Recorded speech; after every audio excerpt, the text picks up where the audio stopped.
Welcome to Revelation Unraveled. I'm your host, William Tapley, also known as the third eagle of the apocalypse and the co-prophet of the end times. On this program, I want to talk about Vladimir Putin, the Prime Minister of Russia. And does he have what it takes to start World War III? A few weeks ago, I did a program on the mysterious cloud that appeared over Moscow.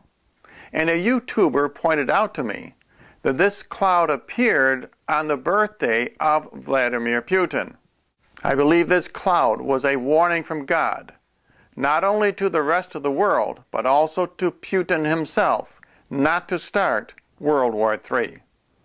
As you know, I have done several programs that Barack Obama is the last king of the South.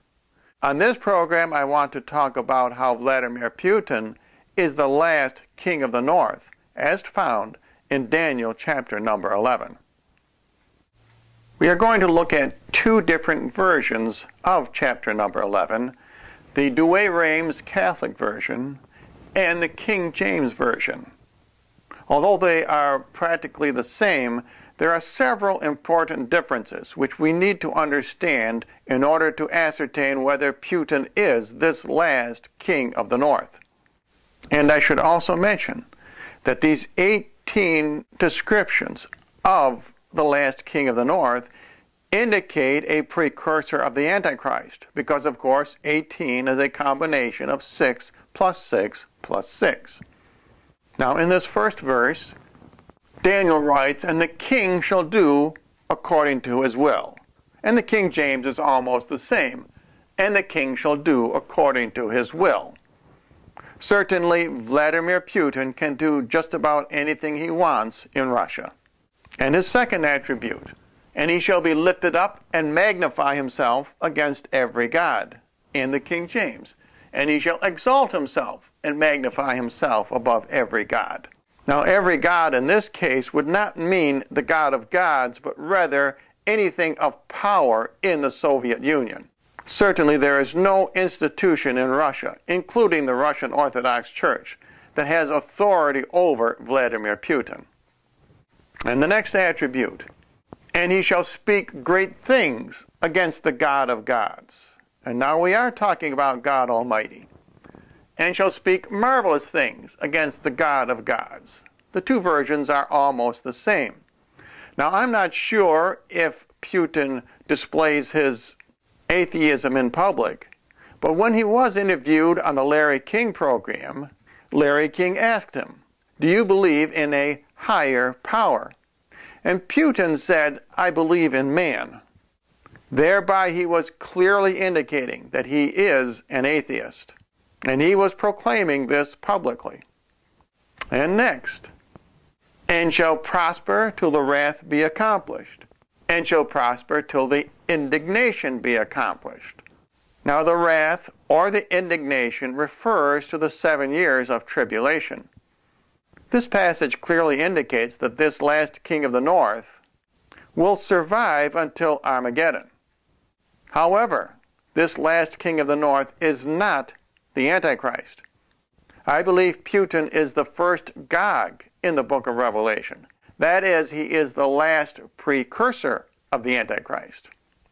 And continuing on, "And he shall make no account of the God of his fathers," and in the King James, "neither shall he regard the God of his fathers."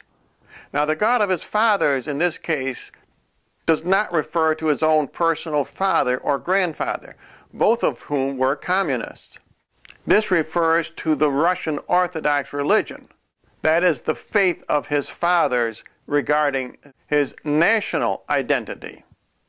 And now the next passage, we do find a difference between the King James and the Douay-Rheims version. And this is a very significant difference.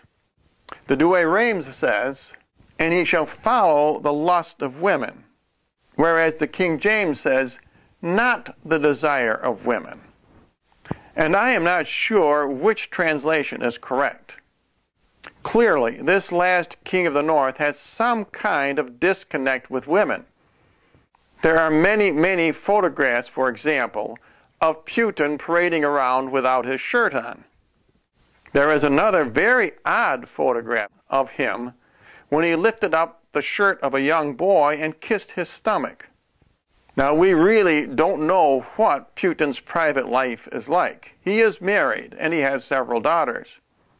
But I would not be surprised if the King James Version is correct and he does not follow the desire of women, but may very well be a latent homosexual.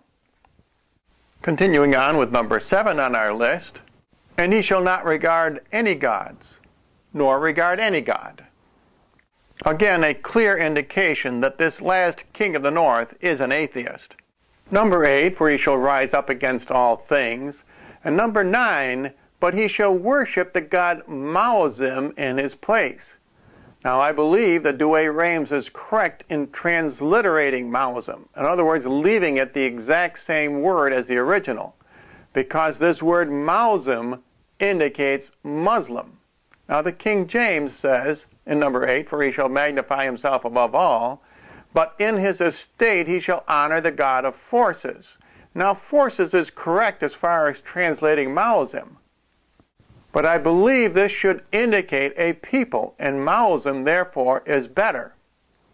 And the Douay-Rheims continues, and a God whom his fathers knew not, he shall worship with gold and silver, etc. Now, this God whom his fathers knew not, I believe, are nuclear weapons. And he shall do this to fortify Maozim with a strange God whom he has acknowledged. Now, this strange God is nuclear power, which he will give to the Muslims. And we have seen this happen already. The King James says, thus shall he do in the strongholds with a strange God whom he shall acknowledge.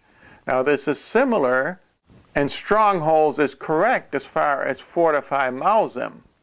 But the Douay-Rheims is much clearer as to what Daniel is actually talking about. The next 3 verses continue describing the relationship between the last king of the north, that is Putin, and the Muslims. In other words, between Gog and Magog. And he shall increase glory and give them power over many, and he shall divide the land gratis. Following World War III, Putin will give the Muslims a great deal of authority throughout the world. Now, the King James Version is very similar, but I think you can see that even the King James Version shows that the word should be Muslim rather than fortress. Thus shall he do in the strongholds with a strange God whom he has acknowledged, and increase with glory, and he shall cause them to rule over many.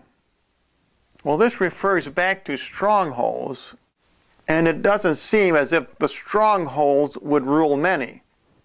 That's why I believe Muslims should be used instead of strongholds, because they will rule many following World War III. The final 4 characteristics of the 18 characteristics of this last king of the north come in verse number 40, which is a description of World War III. And the king of the north, and of course that's Putin, shall come against him, that's Barack Obama, like a tempest with chariots and with horsemen and a great navy. The King James is almost the same. And the king of the north shall come against him like a whirlwind, with chariots and with horsemen and with many ships. The whirlwind or the tempest refers to air power and nuclear warfare, and of course also a naval battle with all the many ships and the great navy. And Daniel continues, and he shall enter into the countries. Now, the 2 countries that Russia will enter into are Great Britain and the United States, and the King James Version is practically the same. And Daniel continues, and shall overflow and pass through, in the Douay-Rheims, and shall destroy and pass through. So in conclusion, I think we can see that Vladimir Putin fulfills the 18 attributes of this last king of the north. I don't think there is any other world leader who fulfills all of these qualifications better than Vladimir Putin. And if you would like more information, simply write to the address you see on your screen.